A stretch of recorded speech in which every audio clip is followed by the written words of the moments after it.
pessoal, seja muito bem-vindo. Eu sou o Nathan aqui da Ecology. E se eu te falar que você está ficando de lado porque você não está se comunicando direito? Se eu te falar que você está ficando ou sendo deixado de lado porque você ainda não entendeu que precisa ter conhecimento técnico também do seu produto? Você acha que não? Fica comigo então, eu quero mostrar hoje um dos princípios de terceirizagens que é bem importante e que acaba afetando a forma como nós nos comunicamos, e essa comunicação, no final das contas, ela se torna muito mais efetiva também quando nós temos uma visão holística dos nossos produtos. E eu falo da nossa comunicação porque um dos aspectos de testadores ágeis é a ideia que a gente consegue habilitar a comunicação face a face, tá bom? Se você nunca parou a pensar sobre isso, mas nós, como QAs, um dos fatores importantes que nós temos que ter é a nossa comunicação. Não adianta nada a gente ficar paradinho lá no nosso mundinho, sem falar com ninguém, sem falar dos problemas, sem comunicar uns com os outros, sem comunicar com o desenvolvedor, sem comunicar com o UX design, sem comunicar com o DevOps. Nós precisamos olhar para o nosso produto de forma bem holística, a fim de comunicar uns com os outros, para que nós possamos de fato entender os nossos produtos. Não tem, gente. Não tem como construir um produto sozinho. E não tem como nós sermos QAs que estão preocupados com a qualidade, estando sozinhos no nosso mundinho, sem habilitar a comunicação um com o outro. Sem habilitar uma comunicação que consiga ajudar o outro a pensar em qualidade. Sem habilitar uma comunicação que a gente possa também absorver conhecimento para que a gente possa moldar as atividades que nós fazemos como QAs. Se uma vez a gente está dentro de time e a gente não se comunica, que valor a gente vai trazer para o time? Nenhum. Então, cada vez mais que a gente não habilita essa comunicação um com o outro, significa que muito mais a gente vai ser deixado de lado. A gente vai ser colocado para escanteio. Por quê? Porque a gente não se comunica. A gente não entrega nenhum valor na nossa comunicação. Então, para que a gente vai estar em algumas reuniões? Você já provou a pensar que talvez algumas reuniões que você não é colocado é porque você simplesmente um dia foi colocado nessa reunião, entrou mudo e saiu calado? Então as pessoas começam a entender que talvez seja uma perda de tempo você estar naquelas reuniões. Se você não contribui com aquelas reuniões, as pessoas começam a entender que talvez a sua presença ela não faça sentido. E começa a colocar o que há cada vez mais para longe de algumas discussões. E normalmente, gente, vamos lá, vamos ser bem sinceros aqui. E normalmente, as reuniões que as pessoas costumam nos colocar de escanteio são quais? São as que nós conversamos de forma muito mais técnica. Porque se é reunião de negócio, a pessoa a pular para entrar nessa reunião é o QA. Ou a primeira pessoa, depois do PO a ser lembrado para colocar nessas reuniões, é o QA. Por quê? Porque nós somos muito mais familiarizados, se assim posso dizer, com o negócio. As pessoas também têm essas visões, né? Um dev pode ter essa visão, um UX pode ter essa visão de que o QA é muito mais próximo do time, etc. E tem que ser de fato próximo. Mas quando a gente começa então a pensar sobre refinamentos técnicos, por exemplo, ou a gente precisa tomar decisões técnicas ali sobre determinadas funcionalidades que a gente está construindo, ou refatorações que a gente vai fazer, e a conversa ela caminha para um lado mais técnico, a forma como os serviços se comunicam, banco de dados, serviços externos, a arquitetura que nós estamos utilizando, as pessoas param e pensam, será que a gente precisa chamar o Nathan? Será que a gente precisa chamar o nosso QA? Eu acho que não. Acho que se a gente for falar de alguma coisa de negócio aqui que impacte de forma técnica, a gente chama. Mas como a gente vai falar só sobre a nossa arquitetura, comunicação de serviços, o tipo de banco de dados e como a gente salva os dados, a gente não precisa chamar não. Perceba? Estamos cada vez mais sendo deixados de lado, né? E eu quero trazer aqui pra gente duas frases, dois pontos importantes aqui que a Net e a Lisa passam pra gente sobre a importância de nós como QAs habilitarmos a nossa comunicação face a face, e isso, claro, essa comunicação ela vai culminar na forma como nós entendemos o nosso software, tá bom, gente? Então quando a gente olha aqui para uma das fases da Janete Lisa, olha que interessante.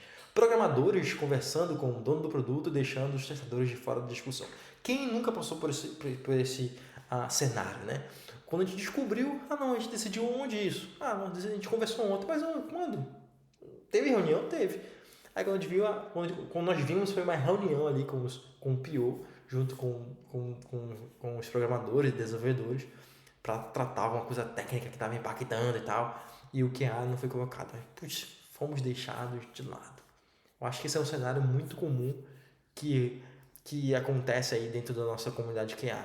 Seja porque a gente de fato acaba não entendendo tecnicamente, então a gente é deixado de lado, ou seja, porque o time tem essa visão sobre você. Às vezes você chega num projeto novo e você gosta de estar nessas reuniões tecnicamente, mas o próprio time ainda tem uma pressuposição de que não tem que estar em reuniões técnicas. Aí você tem que lutar com isso. Mas a gente precisa cada vez mais ganhar espaço.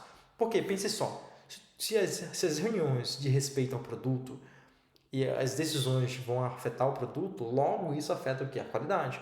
Então, se a gente não está envolvido, isso pode impactar nos cenários que nós estamos levantando, nos tipos de testes que nós estamos fazendo, nos riscos que nós estamos levantando, ou de caminhos que a gente não tinha visto e que com a nova solução, a nova conversa, abriu portas para outros caminhos que a gente deveria como que estar olhando. A gente perde muita coisa nesse meio caminho. Então, isso é algo que a gente tem que começar a lutar a evitar. Só que eu entendo também a ideia de que, Nathan, não me sinto confortável porque ainda não me sinto tão familiarizado assim tecnicamente. Eu te entendo completamente, te entendo de fato. Aí começa então a sua busca, são fases da nossa carreira. Então, Nathan, eu quero, tenho medo. Então é a ideia de que ir cada vez mais conversando com o seu time técnico, né? Converse com o dev, entenda como que ele pode te ajudar a entender mais tecnicamente, por exemplo, alguma funcionalidade, e assim você vai ganhando cada vez mais experiência, contato, e aquele medo vai passando e tal. E a ideia é que cada vez mais pedir para que a gente possa estar nessas reuniões. Embora no início a gente não possa falar, no sentido de não porque a gente é proibido, mas porque a gente ainda não se sente confortável e seguro, a gente vai aprender bastante nessas reuniões, entende? Aí cada vez mais as pessoas vão nos colocar nessas reuniões ao invés de afastar a gente dessas reuniões. Porque se nessas reuniões acontece comunicação de respeito ao produto, a gente deveria estar também se comunicando, habilitar essa comunicação também, tá? Então ela vai falar aqui, testadores ágeis enxergam cada história ou tema do ponto de vista do cliente, mas também compreendem os aspectos técnicos e as limitações relacionadas à implementação de funcionalidades. Cara, isso aqui é muito interessante, tá, gente? Porque a primeira parte dessa frase ela é muito comumente aceita, né, por nós como QAs. A gente entende. Não, a gente fala assim, não, a gente como QA, a gente entende a visão do usuário final, porque a gente tá lá atuando, a gente entende a visão do usuário final. A gente tem esse talento, esse aspecto, né, de entendermos como que funciona o usuário final, o nosso cliente. Só que vem outra parte aqui que talvez pra gente seja um baque muito forte, né? Mas a gente compreende aspectos técnicos. Isso é importante. Testadores ágeis não apenas estão próximos do negócio, mas testadores ágeis também estão próximos da onde, gente? De aspectos técnicos. Nós entendemos como que aqueles componentes deram vida àquelas regras de negócio. Cara, as comunicações com serviços, microserviços, monolito, a arquitetura orientada a eventos, banco de dados, relacional, não relacional, eu sei como é que é salvo banco de dados, eu sei que a gente usa um cache, eu sei como que essa comunicação é feita de RPC, FTP, e etc. E assim vai para cá, o fluxo vem para lá, o dado é processado aqui, as regras do negócio são processadas ali. A gente entende os aspectos técnicos, a gente entende a arquitetura do nosso projeto, entende? Porque a gente entende muito aquelas regras do negócio, mas entende também como que tecnicamente tudo isso é impactado nas regras de negócio, ou como que as regras de negócio podem ser impactadas se alguma coisa quebrar tecnicamente, ou em que ponto quebrar tecnicamente pode afetar ali as regras de negócio. Então, o que a Janete e a Elisa vão trazer, que é importante então que a gente compreenda. Aí tem um ponto que é interessante aqui, que ele compreende também, o testador ágil, compreende também as limitações relacionadas à implementação de funcionalidade. Cara, isso aqui é muito interessante. Porque o que ela quer dizer é que você, como QA, entende até onde vai aquela implementação. Ou quais riscos podem estar envolvidos se a gente mexer naquela implementação? Sabe aquela funcionalidade que você sabe que se mexer um tiquinho, quebra? Você sabe disso, você já passou por isso, tenho certeza disso. Mas o que a Janete e a Lisa querem dizer é que você entende essas limitações cada vez. Você entende melhor essas limitações quando você entende a implementação dessas funcionalidades. Porque você sabe como ela está implementada. Você sabe qual é o limite dela. Você sabe que ela está muito acoplada. Você sabe a gambiarra que está no código. Então você já tem uma ideia que existe uma limitação para essa funcionalidade. Você sabe, gente, essa funcionalidade aqui é crítica. Por que ela é crítica? Está funcionando, está funcional, nunca deu problema, mas tá. Sabe por quê? Porque se a gente mexer isso que vai quebrar. A gente não consegue mais crescer essa funcionalidade. Se a gente tiver que mudar esse aspecto aqui dessa funcionalidade, a gente vai ter que refatorar ela todinha. Se a gente conseguir colocar aqui alguns testes unitários, a gente vai ter que refatorar porque está muito acoplado. A gente tem que mocar muitas coisas. Não faz sentido, é muita responsabilidade para esse componente. Por quê? Porque a gente entendeu como era implementado. E uma vez que a gente entendeu como era implementado, a gente entendeu as limitações. E entenda só, uma vez que você entende essas limitações, isso significa que você entende também os riscos. Uma vez que você entende a implementação, isso significa também que você pode ser orientado aos riscos. Você pode ser muito mais focado, intencional nos seus testes, na cobertura dos seus testes. Então existe um ensinamento profundo aqui, gente. Uma vez que a gente precisa habilitar nossa comunicação e precisa comunicar com o time, isso vai demandar da gente não só um conhecimento de negócio, mas um conhecimento técnico também, porque a gente precisa conversar com pessoas técnicas também. A gente não é só próximo do negócio. Você trabalha com o desenvolvedor, você trabalha com o DevOps, você trabalha com o arquiteto.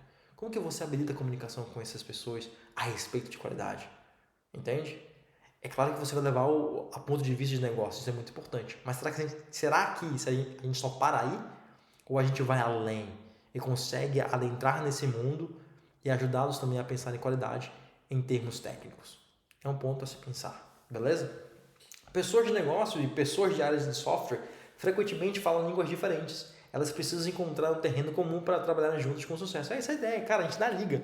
A gente está se comunicando. Por quê? A gente está preocupado com a qualidade, gente. O que a gente quer entregar? Um software com qualidade. Só que tem uma área de negócio falando de um jeito, tem um dev falando de outro jeito, tem um arquiteto falando de outro jeito. Como que a gente dá liga nisso? Aí a gente entra para a gente conseguir habilitar essa comunicação com o time. Gente, vamos conversar aqui. Vamos colocar as coisas na mesa. Vamos fazer umas reuniões. Vamos discutir sobre o comportamento, por exemplo, da funcionalidade. Vamos aplicar BDD, o verdadeiro BDD, né? A ideia de que a gente vai sentar, de discutir essa funcionalidade junto em termos de negócio, em termos técnicos. Vamos instalar na mesa uma página. Vamos debruçar em cima dos comportamentos, como tecnicamente os comportamentos são afetados, ou como os comportamentos que a gente quer criar para o nosso software precisam ser feitos de tal forma tecnicamente, ou vermos inviabilidades técnicas para aquilo que a gente está almejando. A gente coloca tudo na mesa e a gente conversa, se comunica, a gente habilita essa comunicação com o time, ninguém fica na sua calado, pressupondo as coisas. Mas quando a gente coloca na mesa, chama para a mesa, se comunica, a ideia então é que a gente consegue trazer pontos que estavam obscuros, podemos eliminar ambiguidades, nós podemos alinhar as expectativas do negócio e de forma técnica. E quem ganha com isso? Qualidade. Esse é o ponto. Quem ganha com isso? Qualidade, tá, gente? Então, ó, quando um testador ágil suspeito de uma suposição oculta ou de um requisito mal interpretado, ele promove uma conversa entre o cliente e o desenvolvedor sobre o assunto. Se pessoas em prédios ou continentes diferentes precisam se comunicar, elas buscam maneiras criativas de substituir as conversas presenciais em tempo real. Então aqui a ideia, de novo, né? O poder da nossa comunicação, gente. O poder. A gente não pode ser QA parado. A gente não pode ser QA mudo. A gente não pode ser QA isolado no nosso mundo. Mas a gente tem que articular as nossas ideias a fim de buscar... Peraí, gente. Tem alguma coisa aqui que está faltando nessa user story. Peraí, gente. Eu tô lendo essas user stories aqui, mas eu conversei com o meu desenvolvedor e está entendendo errado. Quem que está errado? O meu desenvolvedor ou o que está escrito? Gente, vamos conversar aqui? A gente habilita essa comunicação. Percebe, então, que a gente sempre está preocupado com qualidade, gente. E a gente, de novo, software envolve pessoas também. E se envolver pessoas, a gente tem que se comunicar com essas pessoas. Então a gente sempre está se comunicando. Então, se você é um testador ágil, ou se você quer ser um testador ágil, ou melhor, né, quando eu costumo te falar, se você de fato é uma pessoa preocupada com qualidade, se comunique. Pegue todo esse arcabouço de negócio, pegue todo o seu arcabouço técnico e tudo isso, junto com o seu pensamento crítico, junto com a sua proatividade, junto com a sua comunicação, você vai habilitar uma sinergia entre o time a fim que a gente converse sobre o que nós estamos construindo. Porque a gente está preocupado com qualidade. Cara, eu preciso que essa user story esteja boa, correta, com informações, com detalhamentos, para que a gente possa desenvolver corretamente.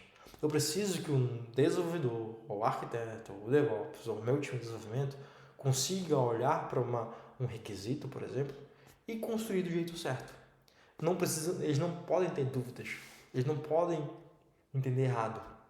Porque no final das contas, quando esse software chegar nas mãos do nosso cliente, ele pode estar ali com algum problema, com um bug. Quando chegar nas minhas mãos, pode estar com algum bug, algum problema. Entende? Então a nossa comunicação, gente, ela é bem importante. Então se você quer, pensa comigo aí, tá? Se você é QA dentro do seu time, pessoal, quanto você está se comunicando? Quanto você hoje conversa com os seus desenvolvedores? Quanto você conversa com o seu arquiteto, com o seu DevOps, por exemplo, para construir aquela pipeline que você está planejando? Quanto você conversa com o seu PO? Nem vou comentar sobre isso, né? Eu tenho certeza que você conversa muito com o seu PO. Mas com o resto do time, como é que anda a sua conversa? Você tem se isolado muito? Você tem deixado de participar de algumas reuniões com medo de falar, por exemplo? Ou com resquício, ou com medo de não conseguir ali dialogar tecnicamente? Você acha que precisa desenvolver muito mais habilidades técnicas? Se comunica comigo, fala comigo. Dá um like aqui que eu saberei que a sua comunicação é que você está gostando dessa série, desses vídeos que eu estou trazendo para você, para a gente pensar como que nós podemos mudar a nossa postura como QAs. E pense assim, se comunique dia a dia com o seu time, trazendo aspectos de qualidade, seja de negócio, seja tecnicamente, porque o testador ágil, ele habilita essa comunicação, ele faz as coisas acontecerem. Ele entende que se tiver ali alguma coisa que não está dando liga, a gente traz as pessoas para uma conversa e vamos alinhar as expectativas. Porque isso, no final das contas, gente, ajuda no nosso trabalho. A gente consegue ter um entendimento melhor daquela user story, do que vai ser desenvolvido, do que foi desenvolvido. A gente consegue pensar em melhores testes, a gente consegue melhorar em tipos de testes diferentes, a cobertura, podemos pensar mais em ser orientados a riscos. Tudo isso vai ser ajudado. Ou seja, quando nós habilitamos a nossa comunicação para que a gente possa ajudar o time, isso ajuda o nosso trabalho. Como que é? Então, deixa um comentário aqui. Natan, me ajuda a romper essa barreira. Natan, como que eu faço para melhorar tecnicamente? Não esquece de curtir e compartilhar esse vídeo aqui. Eu vejo vocês no próximo vídeo, galerinha.